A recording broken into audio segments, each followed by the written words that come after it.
Every 5 years, Europeans go to the polls to decide who they want to represent them in the European Parliament. Reflecting Europe's vast human mosaic, those elected come from many different backgrounds and political ideologies. The 751 MEPs make up Europe's directly elected political body, representing more than 500 million people across 28 countries.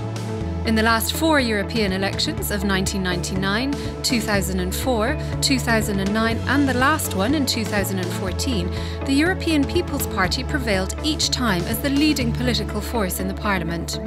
So how does the EPP group represent voters in what is a very complicated political landscape? In this video, we'd like to show you how the EPP group works in the Parliament by walking you through the process step by step. It's a process that takes place here in Brussels. And here in Strasbourg, the official seat of the European Parliament. The EPP group is the main political force here in the Parliament, with more than 220 members from 27 of the member states. Members of the EPP family lead the 2 other main institutions of the European Union. Donald Tusk is President of the European Council, while Jean-Claude Juncker is President of the Commission. Here in the European Parliament, the chairman of the EPP group is Manfred Weber. He's assisted by a presidency, a bureau and working groups on issues ranging from agriculture to economics, from environment to regional policy.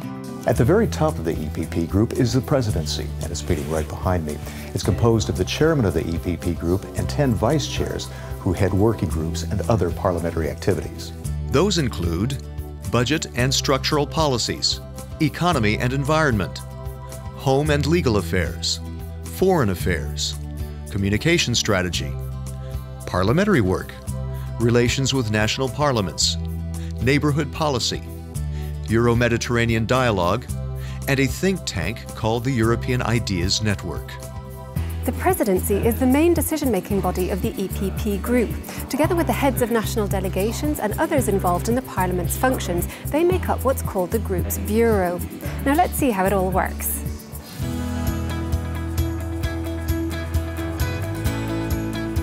This is the main group meeting room where members get together regularly to discuss the key issues on the agenda. They look at the intricacies of the various amendments and how they're actually going to vote on them. The devil is indeed in the details. Here in Strasbourg, members discuss how to vote on legislation in the plenary.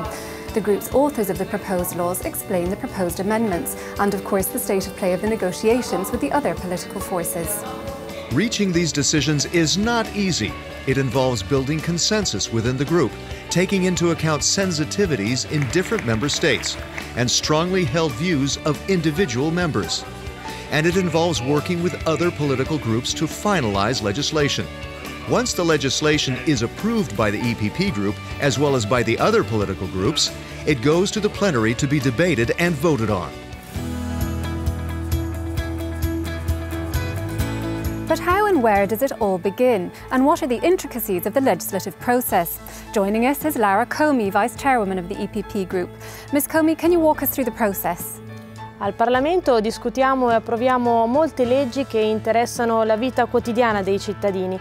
Pensate che l'80% delle leggi qui approvate devono essere recepite in 28 Stati membri. So, considering all that's at stake, it must be a showdown at times here. Oh, dipende da quanto è complicato e controversa la legge che viene proposta.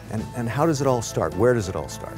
Ma la Commissione propone un aspetto legislativo anche su iniziativa dei cittadini, del Parlamento europeo, degli Stati membri, della Banca Centrale Europea e della Banca Europea degli Investimenti. Una volta che la proposta arriva in Parlamento gli viene affidato un responsabile. Quella persona ascolta e incontra le parti coinvolte e negozia con gli altri partiti, formula un rapporto e lo presenta alla Commissione parlamentare per la discussione e il voto. Poi a sua volta anche tutto il Parlamento, quindi la plenaria, voterà su quel rapporto. Se approvato, il testo è inviato al Consiglio dei Ministri, ovvero i governi degli Stati membri. Se loro lo approvano, diventa legge, se lo respingono è rinviato al Parlamento e alla Commissione. E ricominciamo da capo per una seconda lettura. Tutte le decisioni sono prese a maggioranza qualificata. Se c'è disaccordo anche nella seconda lettura, Guarda, io penso sia un caso veramente eccezionale, è successo una volta sola molto probabilmente. I rappresentanti del Parlamento e del Consiglio si siedono in un comitato di conciliazione per trovare una posizione comune.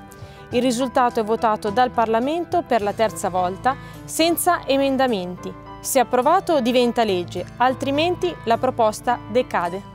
Non è un processo semplice, ma il nostro obiettivo è quello di ascoltare tutte le varie opinioni e le varie idee, perché una volta che la legge viene approvata è valida in tutta l'Unione Europea. And it's a process in which the EPP group plays a key role as the largest force in the European Parliament. Europe's elected body representing and defending the interests of the EU's more than 500 million citizens.